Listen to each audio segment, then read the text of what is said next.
কিছু ছেলেদের না বিয়ের পরে আজব এক রোগ হয়ে যায়।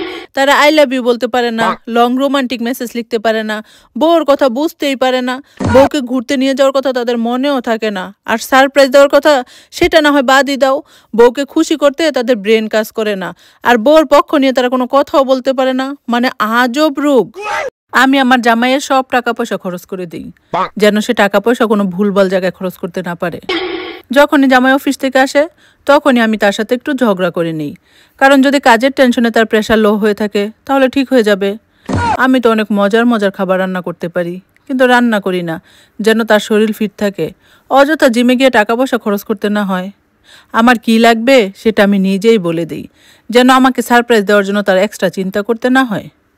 কখনো তাকে একা কোথাও ঘুরতে যেতে দিই না, কারণ যদি ঘুরতে গিয়ে তার একা একা ফিল হয়, বারবার রাগ দেখাই যেন তার অ্যাক্টিং স্কিল ঠিক হয়।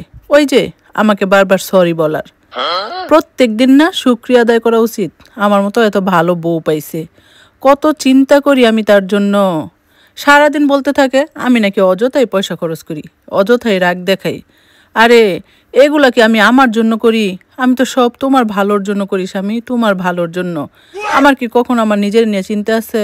আমার তো চিন্তা ভাবনা সব কিছু শুধু তোমাকে নিয়ে। এটা হচ্ছে আমার অফিস, আর এগুলো হচ্ছে আমার কাজ। আমার ডিউটি শুরু হয় সকাল 9টা থেকে আর শেষ হয় প্রায় রাত 12টায়।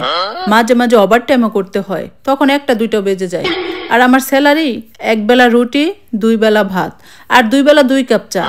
মাঝে মাঝে মেডিসিনও লাগে যদি অসুস্থ হই আর কি।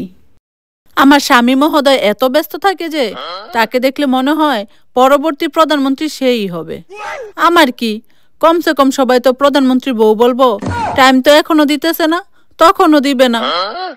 মানুষ বলে সুখ দুঃখ মিলেই নাকি জীবন, মানে জীবনে একবার সুখ আসবে আবার দুঃখ আসবে। এটার সাথে আমি একমত, একদম সত্যি কথা।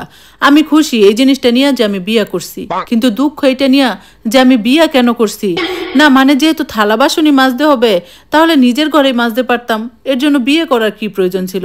মানে আমার বাপের এত টাকা পয়সা খরচ করে দুমদাম করে বিয়ে দেওয়ার কি প্রয়োজন ছিল? সে তো থালা বাসনই মাজতে হবে, তাই না? তাহলে কি প্রয়োজন ছিল টাকা পয়সা খরচ করার? আমার তো বুঝেই আসে না।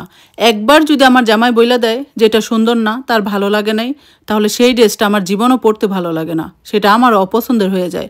তার পছন্দের বাইরে আমার কোনো খাবারও খেতে মন চায় না, এমনকি কোনো কাজও করতে ইচ্ছা করে না। মানে কিছুই তার পছন্দের বাইরে আমার করতে ভালো লাগে না। আর এদিকে তার পরিবার বলে আমি নাকি তারে কালা জাদু করছি। আরে ভাই, আমার তো মনে হয় সে আমারে কালা জাদু করছে, নয়তো আমি কেন সব তার পছন্দ মতো করি? সে তো একটুও চেঞ্জ হয় নাই, হইছি তো আমি, তাহলে তো কালা জাদু আমারে করছে, তাই না? তাহলে আপনারা উল্টাপাল্টা কথা বলেন কেন যে আমি তারে কালা জাদু করছি?